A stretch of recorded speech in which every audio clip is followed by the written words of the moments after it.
In this integral, we're going to use integration by parts, and we also get involved in a lot of trig identities. And what I want to show in this video is two different pathways to solving this integral, and they result in answers that look dramatically different from each other. And then we're going to use more trig identities to show that the two answers are actually the same. So the first path I'm going to take is integration by parts, where I let u equal x, which means du is dx. But then I recognize the rest of this integrand is simple to integrate. I have the sine function sitting right next to the derivative of the sine function, and I can see the results of the chain rule working backwards in this. So whenever I have a function sitting right next to its derivative, that's going to integrate to 1/2 times that function squared. Just try it out real quick. If I differentiate the square of the sine function, I get 2 times the sine function, which kills the 1/2 times the derivative of the sine function, which is the cosine. So it works. After applying integration by parts, I get u times v minus the integral of v du. And I'm going to go ahead and pull the 1/2 out in front of this, and du is just dx. And now I'm left with a non-trivial trig integral, the integral of sine squared x. And to solve this integral, we use the identity that sine squared is 1/2 times the quantity 1 minus cosine of twice the angle. So I make that substitution in the integral, and I'm going to pull the 1/2 out in front, which leaves me now with a 1/4 out in front. Now each of these pieces is easy to integrate.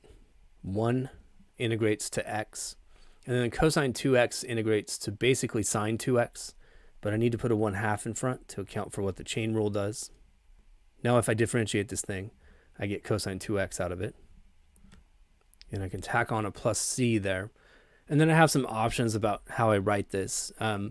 My preference would be to have the same argument on every trig function, which means I have some motivation to rewrite sine 2x using an identity. Sine 2x is 2 times the sine times the cosine. And I'm distributing the negative 1/4 as I go. So sine 2x, again, that's twice sine x times cosine x.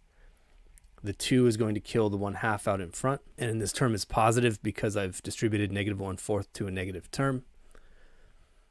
And I end up with 1/4 sine x cosine x. Let's look at a second way we could have computed this integral. Instead of seeing that cosine x times sine x is easy to integrate, maybe I apply the identity to cosine x sine x, that it's 1/2 times the sine of 2x. Again, this is just another application of this identity, that sine 2x is 2 sine times cosine. And of course we choose u equals x because the derivative of that becomes simpler, and I just get a differential of du equals dx. And then dv is the rest of that integrand, sine 2x dx, which means v is basically the cosine of 2x, but I have some adjustments to make. If I differentiate the cosine, I get a minus sign, so I've got to put that out in front to prepare for it. And the chain rule would also produce a factor of 2 when I differentiate this, so I need a 1/2 to prepare for that. Now this is the thing I differentiate to get what I started with, so that's the correct antiderivative. And I rewrite my integral. Don't forget the 1/2 out in front. And I get u times v, so that's going to be a negative 1/2 x cosine 2x minus the integral of v du. And v has a negative in it, so I'm going to pull that out in front. I'll go ahead and pull the 1/2 out in front too. And so v is cosine 2x, and du is just dx. Now I'll go ahead and distribute this 1/2 to each term as I write the next step.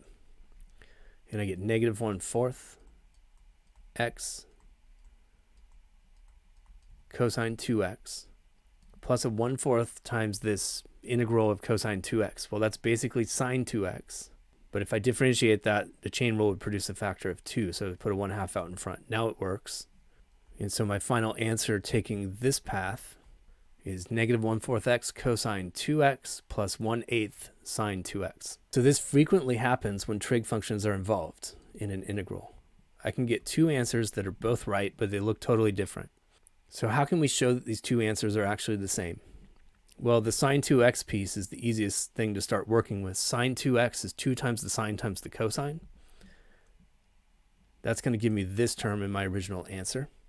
Then in my first term, I need to use an identity on this, that the cosine of twice an angle is cosine squared minus sine squared. And what I'm trying to get here is an x sine squared x term and then some leftover factor with just an x in it. So we're going to get rid of the cosine squared in favor of the sine squared. and I use another identity, cosine squared is 1 minus sine squared. I'm replacing cosine squared with 1 minus sine squared x.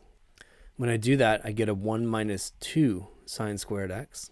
And finally, I can distribute the 1/4 x to each of those terms and write things down in the same order as my first answer. So negative 1/4 times negative 2, that's positive 1/2 x sine squared x. And then my linear term, negative 1/4 x times 1, it's just negative 1/4 x. So that's good. It looks just like my first answer. And then this piece is also working, 1/4 sine x cosine x plus c. So we've proven that our two answers are actually the same thing. If you find the math content on Zach's Lab helpful, click on the Zach's Lab logo on the right to browse playlists and subscribe to the channel. I produce dozens of new videos per month, and subscribing is the easiest way to find new content. Thanks for watching.